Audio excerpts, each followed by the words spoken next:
Alright, this is our second video in the 1960s. This is JFK's assassination. A lot of really good stuff here, a lot of really neat things.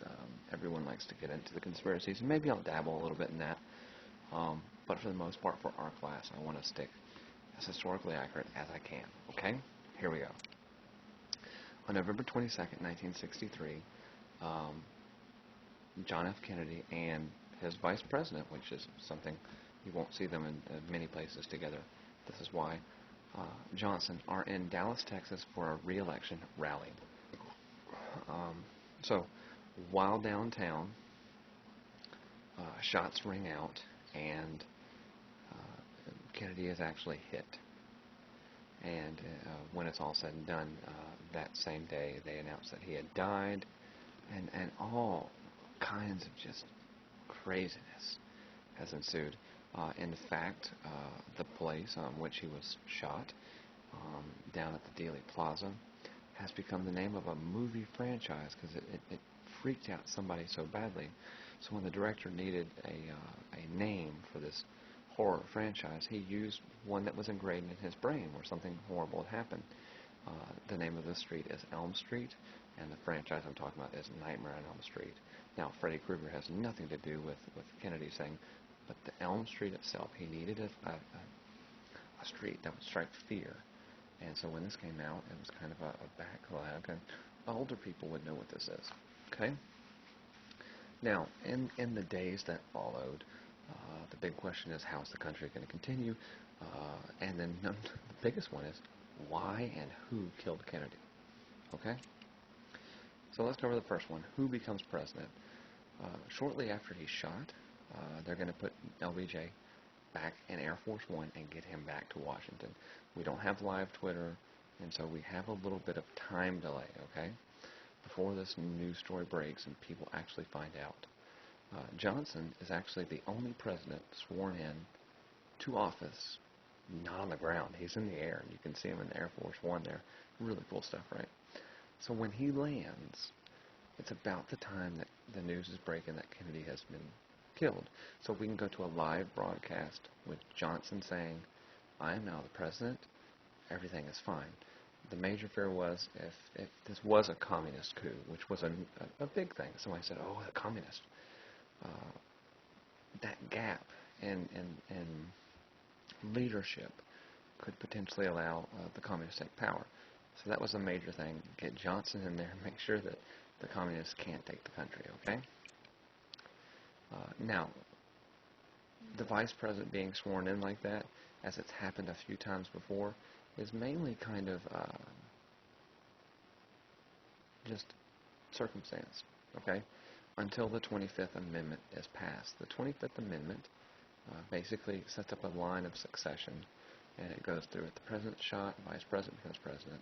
If both of them are killed, then it's Speaker of the House, and then it's the pro tempore of the Senate, and so on and so forth, down the line. The whole goal is we will never have anarchy and chaos or question who is going to be the next president. Okay? That's the whole goal. Now, the way to remember this, it kind of rhymes. 25, don't die, or, as John Travolta, 25, stay alive, man. So we're going to help this out. Now, a good movie about kind of going through this and what would happen, Eagle Eye with Shia LaBeouf, go watch that. A machine is going to take out all these people. Anyway, I'm getting way off topic here. Now, with Johnson in place, the Senate is going to officially open what is called the Warren Commission. It's named for the guy in charge, Earl Warren of the Supreme Court. Future President Gerald Ford is on it. There's a lot of important people, and they have access to tons of interviews and videos and just everything they get their hands on.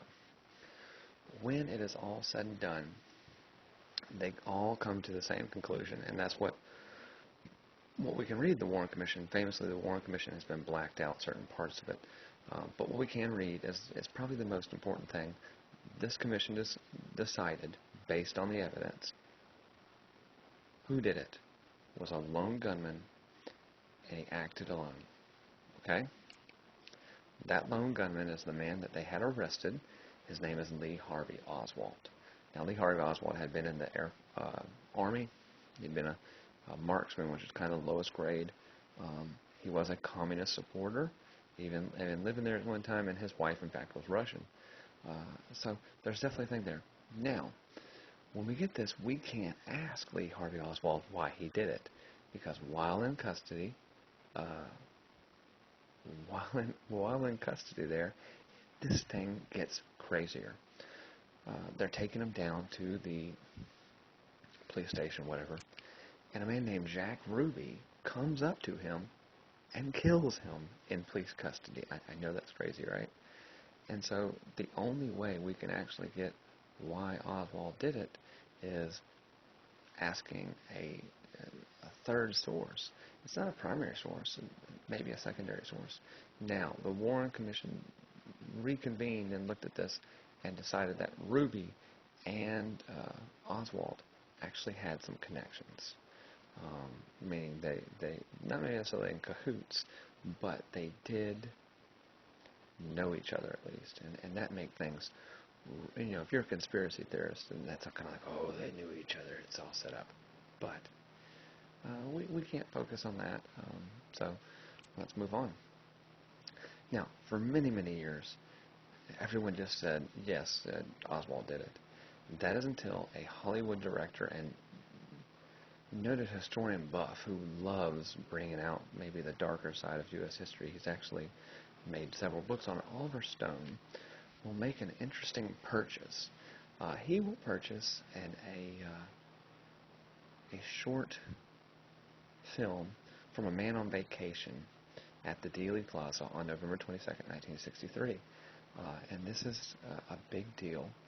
And the name of the film is the Zapruder film, and we call it that for the man. Okay, so when Oliver Stone purchases the Zapruder film, he puts it into his biopic, seen here, JFK. And the big point that he wanted to make is that what we assumed about JFK was not true, that conspiracies. He's kind of the modern conspiracist, okay? The big phrase was Kevin Costner's character says back and to the left. Why is that such a big deal? Oswald was arrested for being in a book depository behind Kennedy. All right, so it hit in the back of his head and would have pushed him forward. In the Zapruder film, we can clearly see that the shot is actually coming from the front and the right. And when it hits him, his head goes back and to the left. So a lot of people sit there and say, well, how could he have been shot there? And there's all kinds of conspiracy things. So this is kind of a still of the Zapruder film. It's kind of one of those millimeter films just shot like that. Really interesting. I'm not going to show it to you. There's plenty of stuff out there on the internet if you're highly curious. However, I will make the disclaimer, it is highly graphic. So don't go watch it unless you're utterly prepared for it, think you can handle it. I don't want to show it to you here, okay? Now, conspiracy theories here. Now, first off, take off.